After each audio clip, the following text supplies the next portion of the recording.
Unless you want to end up on the next episode of Hoarders due to a house full of cats, it might be a good idea to get your pets sprayed, spayed, or neutered. I'm joined by Dr. Janice Price with the Windmill Animal Hospital, who's here to explain how the process works.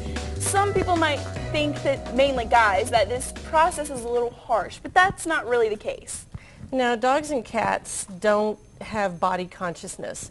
So when they're spayed or neutered, they don't regard themselves as having been defeminized or demasculinized when they go home from the veterinary hospital.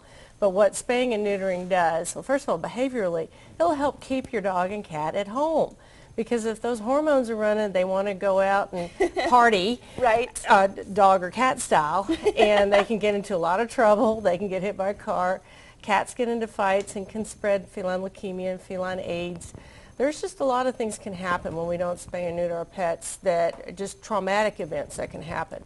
And secondly, there's way too many unwanted kittens and puppies in this world. There's thousands of them euthanized every month here in Abilene alone. That's right. We actually have some stats for that on the full screen here. Now, what this says, basically, since 2012, already in just July, 343 adoptable animals have been euthanized, an average of 320 per month this year alone. That's a lot. That's a tragedy, and it can be prevented if people will get their pets spayed and neutered.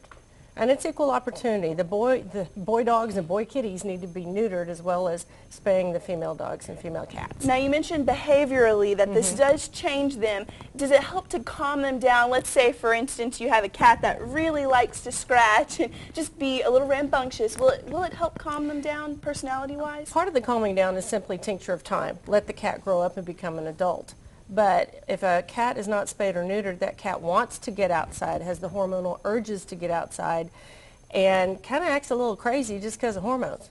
And so, yes, that part of it will help them settle down.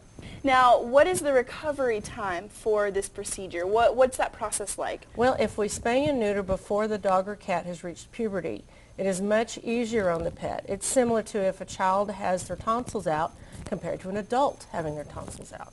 So the recovery period for a dog or cat that has not yet reached puberty, like say they're 5, 6 months old, it's probably a couple of days. We can't let them be wild and crazy and can't let them swim until their incision has healed completely, but it's very, very rapid. And not too painful on them? I know you guys are able to give them some we have excellent pain management available. And for example, at Windmill Animal Hospital, all of our surgeries are done with surgical laser. And so post-op pain is reduced by 80% just using the laser. All right. Well, thank you so much, Janice. We really appreciate having you here. If you have a sick little pet or it's time to have that procedure done, bring them to the Windmill Animal Hospital off Windmill Circle. The number to set up an appointment is on your screen. They're open on Saturdays as well. All their information is also on their Facebook page and on bigcountryhomepage.com/KTAB for you.